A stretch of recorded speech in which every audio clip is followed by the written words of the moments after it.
में बीजेपी को पहुंचाया था, उन सीटों में से भी क्या कुछ सीटों का ऐलान हुआ है? क्योंकि पहले एमपी में देखा गया था कि जो हारी हुई सीट्स थी उनके नाम पहले आए थे, तो क्या राजस्थान में भी इसी तरह का एक्सपेरिमेंट हुआ है क्या? जो हारी हुई सीट्स हैं उनके नाम पहले आए हैं?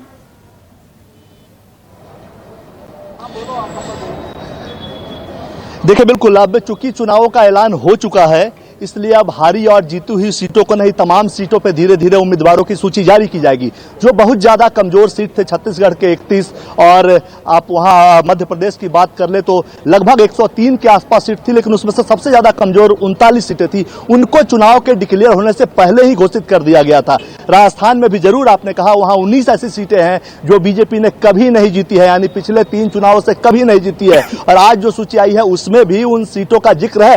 लेकिन मैं आपको बताऊं, राजस्थान को लेकर सी और बी ग्रेड की भी अभी सीटें बची हुई है। आज जो सीटें जारी हुई है उससे अलावा उसके लिए 3-4 दिन में फिर एक बार सीईसी की बैठक होगी, जिसमें प्रधानमंत्री नरेंद्र मोदी भी मौजूद रहेंगे और बाकी राजस्थान की सीटों का भी ऐलान उसी वक्त किया जाएगा। यानी 3-4 दिनों में, इस हफ्ते में आप देखेंगे कि राजस्थान की बाकी बची हुई सीटों का भी ऐलान कर दिया जाएगा। अभी तक मध्य प्रदेश और छत्तीसगढ़ जो बिल्कुल कमजोर सीट थी उनका ऐलान किया गया था। आज चूंकि 5 राज्यों के चुनाव का ऐलान हो चुका है और 3 दिसंबर को परिणाम आने हैं सभी राज्यों में, तो अब इन टोटलिटी सभी चीजों पर चर्चा होगी। लेकिन जो आपका सवाल था कि अभी जो सीटें जारी हुई है उसमें कमजोर सीट है कि नहीं, बिल्कुल 19 सीटें जो है वो काफी जो कमजोर सीटें हैं, जो पिछले 3 विधानसभा चुनाव से बीजेपी हारती रही है, उन 19 सीटों को भी ये जो तमाम सीटें जारी हुई है उसमें उनको शामिल किया गया है। अगले 3-4 दिन में और सीईसी की बैठक होगी, जिसमें प्रधानमंत्री समेत तमाम सीईसी के लोग मौजूद रहेंगे, नेता मौजूद रहेंगे। उसमें भी राजस्थान की बाकी सीटों को लेकर फाइनल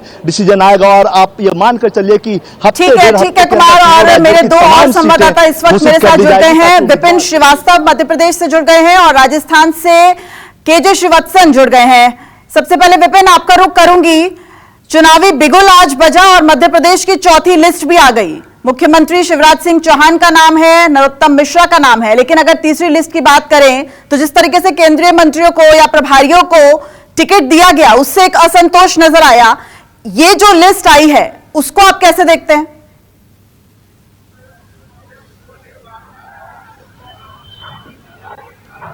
देखिए, बिल्कुल चौथी लिस्ट संतोषजनक है, क्योंकि अब तक जो कयास लगाए जा रहे थे कि शिवराज सिंह चौहान के लगातार जो बयान सामने आए कि वो चुनाव लड़े ना लड़े, इस तरह की असमंजस की जो स्थिति बनी थी ना, वो अब क्लियर हो गई है। शिवराज सिंह चौहान को बुधनी, जो कि उनका विधानसभा क्षेत्र है, वहां से उनको टिकट दे दिया गया है।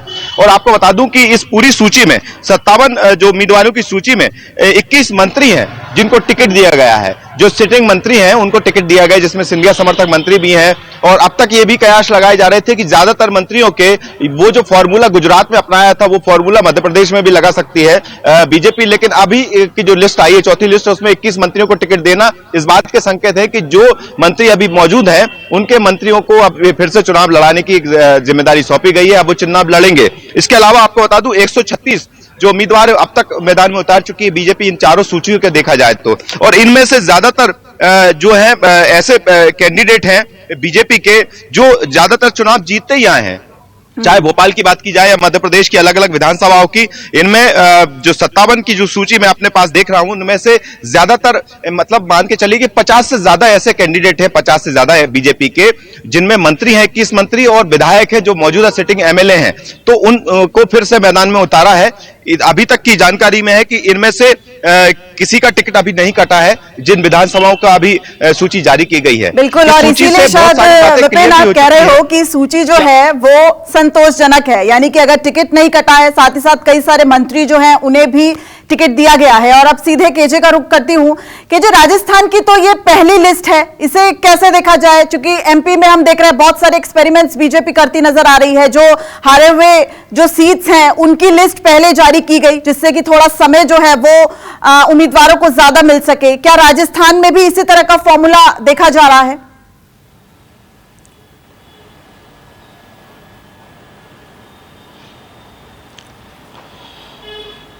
जी देखिए, राजस्थान की जहां तक बात है, ये जो लिस्ट आई है वह अपने आप में काफी चौंकाने वाली है, क्योंकि बीजेपी में अब तक यही कहा जा रहा था कि सीटों को लेकर मंथन किया जा रहा है। अब किस तरह के नाम सामने आ रहे हैं, तो इनमें ज्यादातर बीजेपी ने अपने पुराने नेताओं के नाम को शामिल किया है। लेकिन अब बीजेपी की इस पूरी लिस्ट की एक बात साफ है कि पार्टी ने अपना होमवर्क काफी मजबूती से किया। न केवल बीजेपी का, पार्टी का अपना होमवर्क था इस लिस्ट को तैयार करने में, बल्कि पार्टी ने जो संघ का जो सर्वे था उसके आधार पर भी इस लिस्ट को तैयार किया है और उसी के आधार पर इन नामों का ऐलान हुआ है। इनमें उदयपुर वाटी जो शुभकरण चौधरी जी ने, क्योंकि ज्यादातर वही विधायक हैं, देखिए सुभाष महरिया सांसद है, लक्ष्मणगढ़ से इन्हें उतारा गया है। तो पार्टी ने यहां पर राजवर्धन सिंह राठौड़ को, झोटवाड़ा से, वो सांसद है राजवर्धन सिंह राठौड़ जयपुर ग्रामीण इलाके से, अब वो झोटवाड़ा से चुनाव लड़ेंगे विधानसभा का। अपने आप में बड़ी बात है कि सांसद को फिर से पार्टी यहां पर मध्य प्रदेश की तर्ज पर ही चुनाव लड़ा रही है। दिया कुमारी एक और पार्टी का बड़ा चेहरा है, राजसमंद से वे सांसद हैं, उन्हें विद्याधर नगर यानी जयपुर के विद्याधर नगर से चुनाव लड़ा रही है, यानी कि अपने बड़े नेताओं को जयपुर पर उसने पूरा फोकस कर रखा है। बाबा बालकनाथ एक और अलवर से सांसद हैं, अलवर से सांसद है बाबा बालकनाथ, और उन्हें अब तिजारा, अलवर के तिजारा से विधानसभा का चुनाव लड़ाया जा रहा है। देवी सिंह शेखावत एक और बड़ा नाम है। तो इस तरह से कई सारे बड़े नाम है, पार्टी ने सांसदों को भी इस बार विधानसभा के मैदान में, चुनाव मैदान में उतारा है और अपने आप में यही कहा जा सकता है। और करोड़ देखिए, राज्यसभा के बीजेपी के सांसद हैं किरोड़ी लाल मीणा, उन्हें सवाई माधोपुर से विधानसभा का टिकट दिया जा रहा है। 2 साल पहले ही वे राज्यसभा के सांसद बने थे, लेकिन पार्टी अब उन्हें विधानसभा का टिकट सवाई माधोपुर से उतार रही है। भागीरथ चौधरी एक और सांसद है किशनगढ़ से, अब उन्हें किशनगढ़ विधानसभा क्षेत्र से चुनाव मैदान में उतारा जा रहा है। यानी कि अपने ज्यादातर जो सांसद हैं उन लोगों को बीजेपी ने यहां पर उतारा है विधानसभा के मैदान में, यानी कि मध्य प्रदेश का फार्मूला ही फिर मैं अपने संवाददाता कुमार गौरव के पास आऊंगी। कुमार, मुझे यह समझाइए कि जिस तरीके से विपिन बता रहे हैं, केजे बता रहे हैं, सांसदों को बड़ी संख्या में टिकट दिया जा रहा है, मंत्रियों को टिकट दिया जा रहा है, थर्ड लिस्ट में भी हमने इसी तरह का जो लगातार देख रहे हैं, हम सिलसिलेवार तरीके से इसी तरह का जो थीम है वो चलता आ रहा है। तो इसका निचोड़ बताइए मुझे,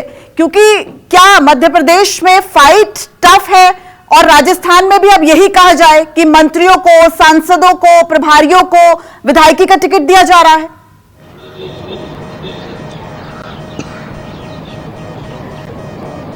देखिए, बिल्कुल बीजेपी की जहां तक बात है तो ये पहला मौका नहीं। मैं आपको बताऊं, पश्चिम बंगाल विधानसभा चुनाव में भी सांसदों को चुनाव लड़वाया गया था। और एक बात देखिए, बीजेपी को ऐसा लगता है कि जो कमजोर सीट है या सांसद जिस सीट से लोकसभा का सांसद है, अगर 5 या 6 विधानसभा सीटें उसमें है तो कई बार होता क्या है कि 4 विधानसभा से आपको बेहतर परिणाम मिलते हैं, 2 विधानसभा जो होता है वो विपक्ष के नेताओं के पास होता है। यानी अगर मध्य प्रदेश की बात कर ले, राजस्थान की बात कर ले, छत्तीसगढ़ की बात कर ले, तो वहां से हो सकता है कि कांग्रेस के 2 विधायक जीत जाए, 1 लोकसभा में 4 बीजेपी के पास, 2 कांग्रेस के पास।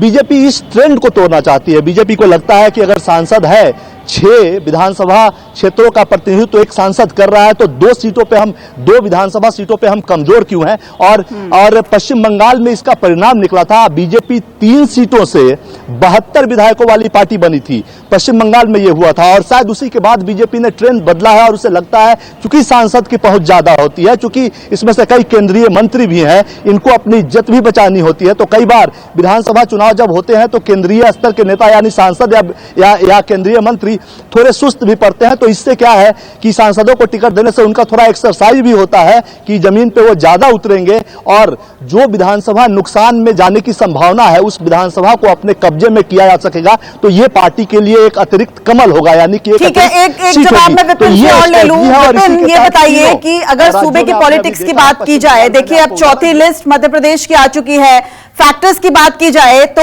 विधानसभा चुनावों को लोकसभा का सेमीफाइनल भी कहा जा रहा है। ऐसे में एक महिला आरक्षण बिल है, जातीय जनगणना है, अभी भी हम देख रहे हैं किस तरीके से राहुल गांधी जातीय जनगणना की लगातार जो मांग है पूरे देश में लागू, उसकी लगातार बात कर रहे हैं। तो अब फैक्टर्स कौन कौन से काम करेंगे, क्योंकि अभी तक जब आप ग्राउंड पे गए तब तक तारीखों का ऐलान नहीं किया था, अब जब आप ग्राउंड पे जाएंगे अब तारीखों का ऐलान है, तो एक अलग मोड नजर आएगा नेताओं का भी, वोटर्स का भी।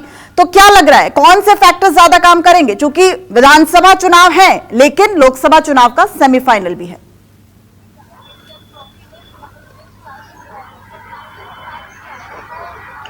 बिल्कुल दिव्या, देखिए इस बात को समझने की जरूरत है क्योंकि राहुल गांधी इससे पहले, अब से कुछ दिन पहले जब मध्य प्रदेश दौरे पे आए थे हाटपिपलिया, तब उन्होंने जो आज प्रेस कॉन्फ्रेंस में जो बात कही, ओबीसी को लेकर जो बात कही या फिर जो जातिगत जनगणना की बात वो कह चुके हैं यहाँ पर, और एक संदेश मध्य प्रदेश की जमीन से दे चुके हैं सभा में कि मध्य प्रदेश में अगर सरकार बनती है कांग्रेस की तो जातिगत जनगणना कराई जाएगी, और यही बात उन्होंने राजस्थान या छत्तीसगढ़ में कही है। तो इसके साथ साथ ओबीसी का जो कार्ड खेला गया है, सीधा सी बात करें तो मध्य प्रदेश में भी ओबीसी का एक बड़ा कार्ड खेला गया है, और ओबीसी वर्ग के जो वोटर्स हैं उन तक पहुंचने की बड़ी कवायद है, क्योंकि ओबीसी मध्य प्रदेश में 50% ओबीसी की संख्या है।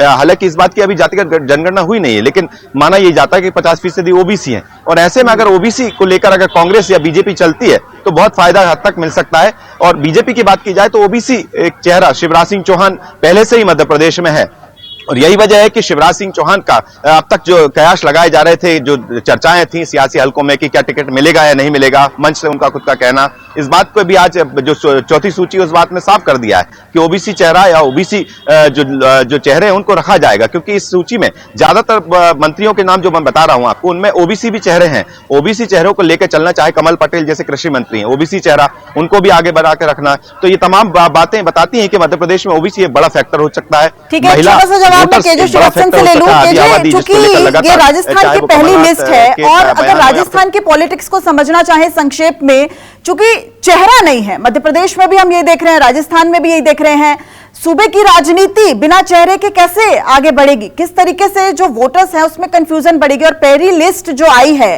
वो किस ओर इशारा कर रही है?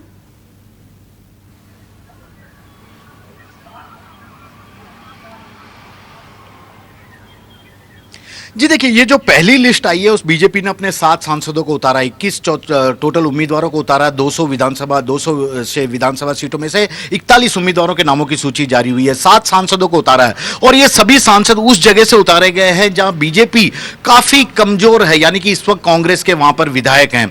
मसलन बात अगर आप सवाई माधोपुर की जाए, अलवर का तिजारा से की जाए, भागीरथ चौधरी किशनगढ़ क्योंकि बीजेपी का ही इलाका है वहां से की जाए, और इस तरह के राजवर्धन सिंह राठौड़ की बात की जाए, उन्हें झोटवाड़ा से उतारा गया, जबकि झोटवाड़ा से देखा गया तो बीजेपी के ही इस वक्त विधायक हैं, लेकिन भैरव सिंह शेखावत के जो दामाद हैं उनका टिकट काटकर बीजेपी ने राजवर्धन सिंह राठौड़ को टिकट दिया है। तो बीजेपी अपने सभी जो बड़े चेहरे हैं उन लोगों को टिकट देकर यह बात संकेत देने की कोशिश कर रही है कि पार्टी में जो टिकट दिया जा रहा है सांसद बनने के बाद, इसका मतलब यह नहीं है कि आपका डिमोशन हुआ है। जहां पार्टी आपका यूज लगवाने का काम करवाना चाहेगी वहीं आपको काम करना पड़ेगा, उसी मैदान पर उतरना पड़ेगा। यही कारण है कि दिया कुमारी पहले भी, हालांकि वसुंधरा राजे के शासनकाल में भी यदि देखा जाए तो 5 साल पहले वे विधायक रह चुकी हैं, लेकिन और सवाई माधोपुर से विधायक रह चुके हैं, उसके बाद उन्हें राजसमंद से सांसद का टिकट दिया गया, अब उन्हें एक बार फिर से विधानसभा के टिकट पर उतारा गया है मैदान में।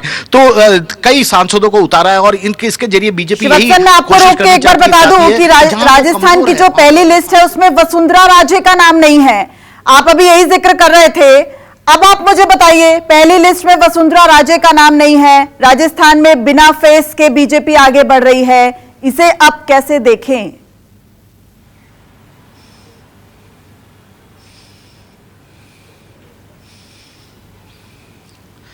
जी देखिए, वसुंधरा राजे को लेकर तमाम तरह की अटकलें अभी भी जारी है कि उनकी चुनाव में भूमिका क्या होगी। क्या उनके समर्थक चाहते थे कि उन्हें चेहरा बनाया जाए फिर से, लेकिन बीजेपी ने ऐसा नहीं किया। खुद पीएम नरेंद्र मोदी ने वसुंधरा राजे को मंच पर अपने पास बैठाकर 2 बार यह बात कह दी थी, पार्टी की शान पहचान, पार्टी की उम्मीद और उम्मीदवार सब कमल का निशान है, इसके अलावा कुछ भी नहीं। तो अपने आप में वसुंधरा राजे के लिए बड़ा संकेत था। हालांकि ये तो पहली सूची है, 200 में से 41 उम्मीदवारों की सूची आई है, अभी बाकी उम्मीदवारों की सूची भी आना है, लेकिन अगर बीजेपी चाहती तो पहली सूची में वसुंधरा राजे के बेटे जो कि 12 झालावाड़ से सांसद हैं धौलपुर से, उन्हें भी टिकट दे सकती थी, लेकिन नहीं दिया है दुष्यंत सिंह को। इसका मतलब है इन दोनों के लिए पार्टी ने अपना फैसला रिजर्व कर रखा है, क्योंकि बीजेपी की तरफ से साफ कह दिया गया था एक परिवार से एक को ही इस बार टिकट मिलेगा। मध्य प्रदेश की यदि तर्ज की बात की जाए तो राजस्थान में मां और बेटे ये दोनों ही सांसद और विधायक हैं और लंबे वक्त से हैं, तो बीजेपी क्या इनमें से किसी एक का टिकट काटेगी, इस पर अभी मंथन होना बाकी है। और बीजेपी की जैसे ही दूसरी और तीसरी लिस्ट आएगी उसी के बाद यह पूरी रणनीति तय होगी। लेकिन अब कांग्रेस की लिस्ट भी जल्दी आ सकती है, क्योंकि कांग्रेस ने साफ कर दिया था पहले वे बीजेपी की लिस्ट को देखेगी, कितने सांसदों को उतारती है, कितने बड़े चेहरों को उतारती है, उसी के आधार पर अपने प्रत्याशियों के नामों की घोषणा करेगी। ठीक है, एक बार फिर से कुमार गौरव का रुख करूंगी। कुमार, देखिए मध्य प्रदेश की चौथी लिस्ट आपने बताई, राजस्थान की पहली और छत्तीसगढ़ की दूसरी लिस्ट। रमन सिंह जो हैं उनको भी टिकट दिया गया है और राजस्थान की पहली लिस्ट में देखिए वसुंधरा राजे का नाम नहीं है। और केजे श्रीवत्सन हमारे साथ लगातार जुड़े हुए हैं। कुमार गौरव, मैं आपके पास आऊं इससे पहले एक बार फिर से मैं केजे श्रीवत्सन का रुख करूंगी। केजे, अभी मैं उसी बात पर एक बार फिर आना चाहूंगी। देखिए, राजस्थान की पहली लिस्ट में वसुंधरा का नाम नहीं है, लेकिन आप कह रहे हैं कि वसुंधरा पूरी तरीके से बीजेपी के साथ चल रही हैं। अब इसे कैसे देखा जाए? चूंकि पहली लिस्ट है, जब वसुंधरा राजे का नाम नहीं है, अब कहीं ना कहीं कंफ्यूजन तो पैदा होगी।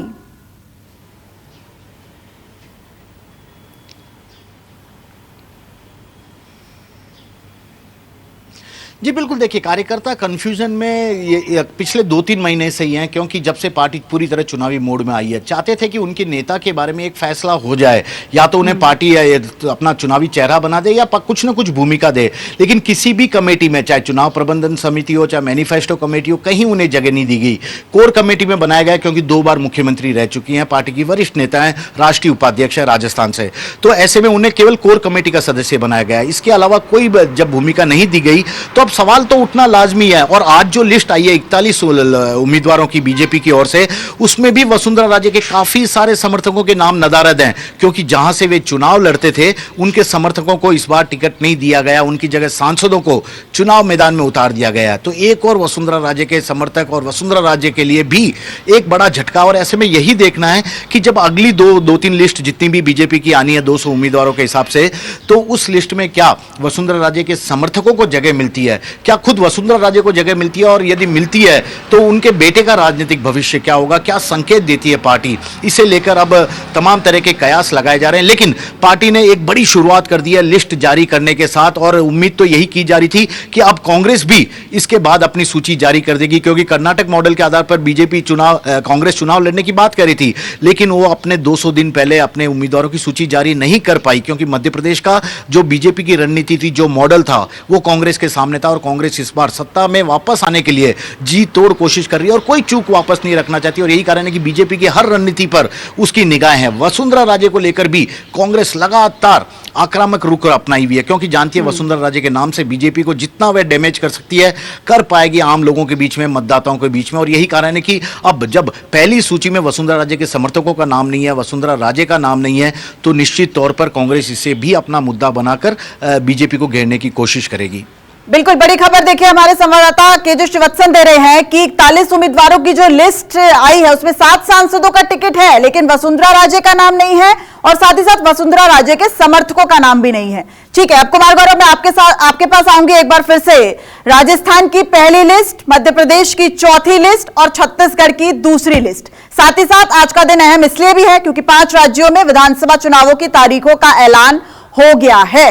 अब आगे क्या हो सकता है और अब किस तरीके से बीजेपी की जो प्लानिंग है वो आगे जाएगी, क्योंकि जिस तरीके से सांसदों को, प्रभारियों को, मंत्रियों को टिकट दिया जा रहा है, उससे कई सवाल भी खड़े हो रहे हैं। कांग्रेस जाहिर तौर पर उसे मुद्दा भी बना रही है, तो ऐसे में तो बीजेपी को एक बड़ा सेटबैक भी हो सकता है।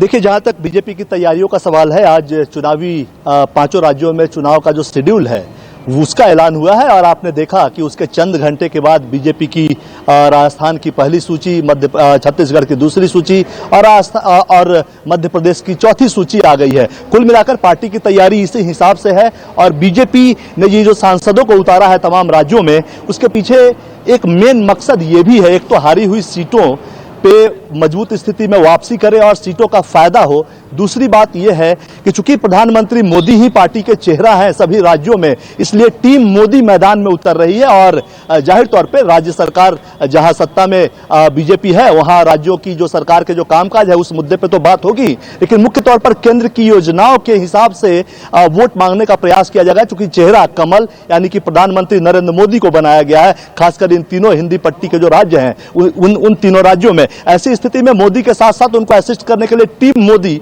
यानी सांसद और केंद्रीय मंत्री उतर रहे हैं। और जाहिर सी बात है, तैयारियों का जहां तक सवाल है, लगातार अब आप देखेंगे कि प्रधानमंत्री नरेंद्र मोदी की कई सभाएं इन 5 चुनावी राज्यों में होगी। सबसे पहले छत्तीसगढ़ में मैं आपको बताऊं कि 4-5 क्षेत्रों में जो बीजेपी ने इसको बांटा है, वहां पे 4-5 सभा अब चुनाव के ऐलान के बाद प्रधानमंत्री नरेंद्र मोदी की होगी। साथ ही कारपेट बॉम्बिंग की जाएगी, यानी कि 90 विधानसभा क्षेत्रों में केंद्र स्तर के 90 बड़े नेता छत्तीसगढ़ में उतरेंगे। इसी तरह राजस्थान में होगा, इसी तरह मध्य प्रदेश में होगा। बहरहाल फिलहाल पहली जो प्राथमिकता है बीजेपी की, वो आने वाले 3-4 दिनों में केंद्रीय चुनाव समिति की बैठक होगी और बाकी इन तमाम राज्यों में जितनी भी सीटें बची हुई है उस पर उम्मीदवारों के नाम का ऐलान करे। और आज ही बीजेपी दफ्तर में एक बड़ी बैठक ओबीसी समाज को अपने पाले में करने के लिए हुआ है, क्योंकि बिहार में जातीय जनगणना के रिलीज किए जाने के बाद एक तरह से एक बात ये निकल कर आई है कि सबसे बड़ा वोट बैंक का अगर कोई समुदाय है तो वो ओबीसी समुदाय है। और बीजेपी विश्वकर्मा योजना लेके आई है, ताजिया हाल में जो लेकर आई है